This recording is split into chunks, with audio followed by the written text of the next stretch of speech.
Welcome to Leveraging Your Reality, where mindset meets movement. I'm Shavon Camper, your partner in growth as you become you, a healthier parent, a healthier spouse, and a healthier leader. So, interesting topic today. You all know I am in so many different types of conversations because of people I work with. Like, people are so fascinated and interesting. So this morning, I ended up in a really interesting topic with someone who wants to build a business and grow and do better.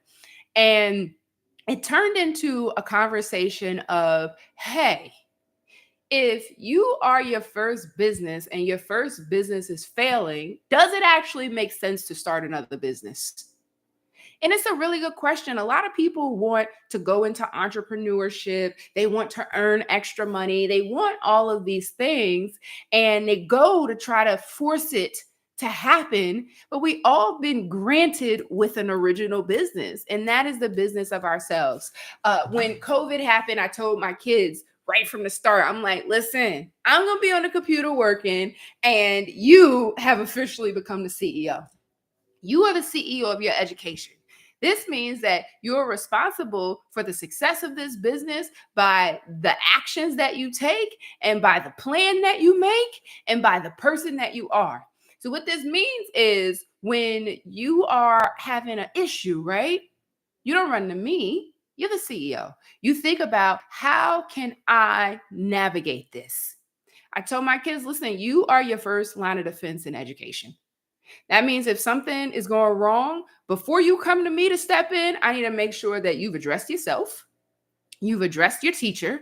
And if by the time you've gone through those two layers, you still don't have the results you want, then you come to me and I step in. So often we have our kids believe that we are their first line of defense. Yes, we're there to protect them. We want to make sure they're okay. But sometimes the actions that we take are not empowering them for leadership. They are their first business. And if they don't get a chance, always jumping in and you're always taking over, they don't develop the confidence to be able to run the business of their life. And if you flip this over into adulthood, you have adults that are not self sufficient yet. Life happens, things happen, yes. But if you don't have a sense of self sufficiency, it doesn't make sense for you to become a business owner because you have not taken care of your first business. With that said, like taking care of your own business, like, hey, are your bills being paid on time? Hey, do you have, like, is your house organized? You have things in order? Like, it's not about perfection, but it's more about, is it operating in a way that it floats and it works? And while you're getting your first business in order, this is where education comes in. Because I don't know if I read it in a book or somebody told me this, but essentially, the results you have in your life right now are from 3 to 5 years ago where you were planting seeds. And now this is the crop you've yielded. If you don't like the crop that you've yielded, you have to look at the seeds that you planted 5 years ago. And if you go planting seeds right now, that doesn't mean that the seeds you plant right now are going to automatically morph into some amazing things. No, those seeds have to sit there for another 3 to 5 years in order to yield their results. So while you're getting the business of you in order, I think it's so important to educate yourself. A lot of times when we think about education, we think about going back to school. No, that's a way. Let's be clear. Going back to school is a way, but there are so many ways to access knowledge and information and then take what you are learning and figure out small ways to apply it.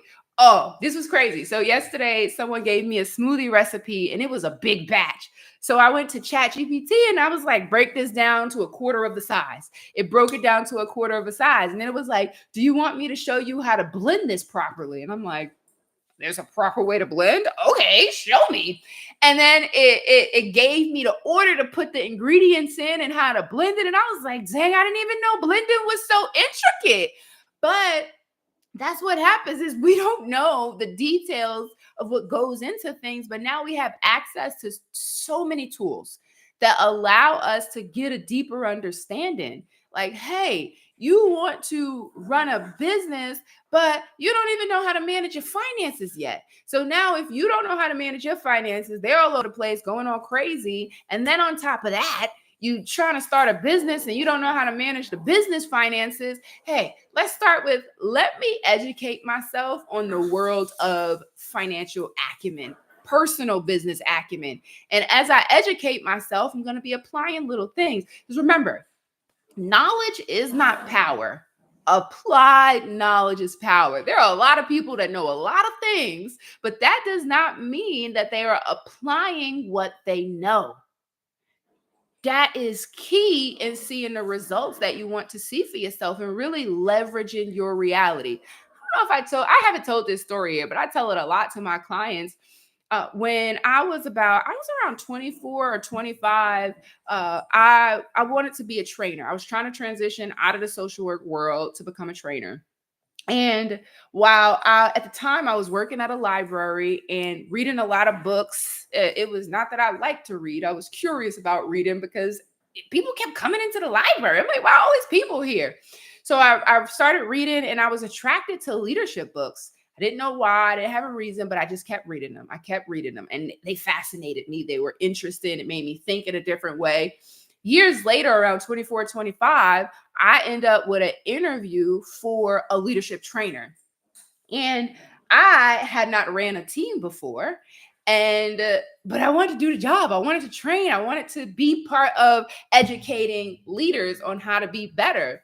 What's so crazy is they hired me with no experience. Do know there were other people in that interview with way more experience, but I don't think it was about how much experience I had. One, I loved the topic. I could talk the talk. I knew the language of the industry, and I was shooting out the language of the industry. And then I also had people skills. And that was a big part of me getting that job. If I had not spent the last 2-ish plus years reading an insane amount of books on leadership, I wouldn't have been prepared for that moment. And I would have not been able to land that job because I wouldn't have known the language of leadership. They were like, create a presentation. I was able to create the presentation myself because I had read all these books. And I think that's a big part of it is sometimes we're ingesting knowledge and we may not be able to apply it right away, but the opportunity will come. Like reading is essential. And now you can listen to books too. Like even if you don't read, like listen to books, attend workshops, figure out the format of learning that you like learning.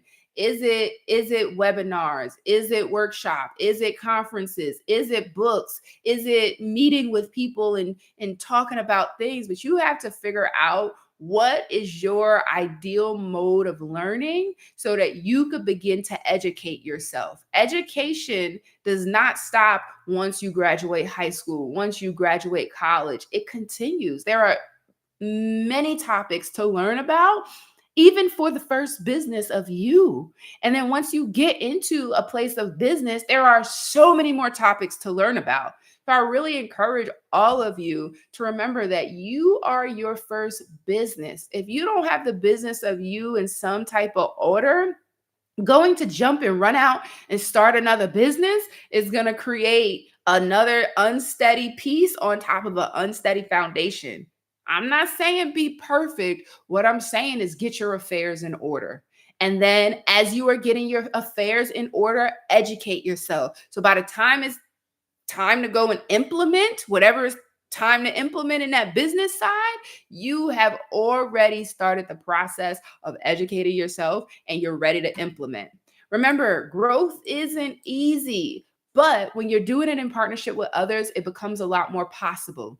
If you like this content, be sure to subscribe and share it with someone who needs the message. We don't grow alone, we grow together. Until next time, keep showing up and keep leveraging your reality.